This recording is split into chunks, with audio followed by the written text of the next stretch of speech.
Hello అండి. ఇప్పుడైతే sweet corn తీసుకున్నాను. ఇది కుక్కర్‌లో తీసుకొని ఇది మునిగే వరకు వాటర్ యాడ్ చేసుకొని కొద్దిగా సాల్ట్‌ని కూడా వేసేసుకొని లిడ్‌తో క్లోజ్ చేసేసుకోవాలి. ఇప్పుడు ఇది 2 విజిల్ వస్తే సరిపోతుంది. అంతవరకు ఉడికించుకుందాము. చాలా చక్కగా కుక్ అయిపోతుంది. ఎక్కువ తక్కువ కూడా అనిపించదు.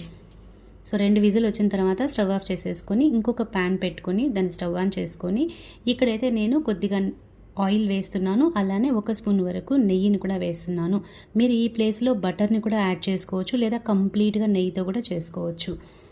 ఇక్కడైతే చిన్నవిగా ఒక 2 మీడియం సైజు ఆనియన్స్, అలానే ఒక పచ్చిమిర్చి వేసేసుకొని జస్ట్ అలా ఫ్రై చేసుకుంటే సరిపోతుందండి. మనకి మరీ గోల్డెన్ బ్రౌన్ ఏం అవసరం లేదు.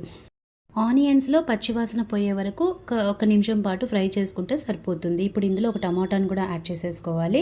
ఇలానే ఇప్పుడు మనం ముందుగా ఉడికించుకున్నాం కదా, ఆ స్వీట్ కార్న్లో వాటర్ అంతా డ్రైన్ చేసేసుకొని ఆ స్వీట్ కార్న్ని మాత్రం ఇందులో యాడ్ చేసేసుకొని ఒక 2 నిమిషాల వరకు ఫ్రై చేసుకోవాలి.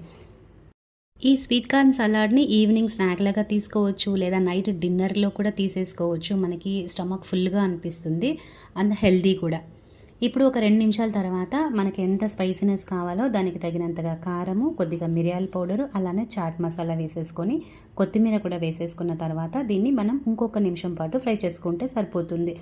ఇప్పుడు స్టవ్ ఆఫ్ చేసేసుకొని ఇందులో ఒక నిమ్మకాయను కూడా పిండుకున్నామంటే మనకి స్వీట్ కార్న్ చాట్ అన్నది రెడీ అయిపోయింది. చాలా టేస్టీగా, సింపుల్గా, ఈజీగా స్వీట్ కార్న్ చాట్ అనేది రెడీ అయిపోయింది కదండి. ఇలాంటి మరిన్ని వీడియోస్ కోసం ప్లీజ్ ఒకసారి ఛానల్ని విజిట్ చేయండి. మీకు నచ్చినట్లయితే సబ్స్క్రైబ్ చేసుకోండి. అలానే మీ ఫ్రెండ్స్ అండ్ ఫ్యామిలీ మెంబర్స్కి షేర్ చేయండి. Thank you for watching.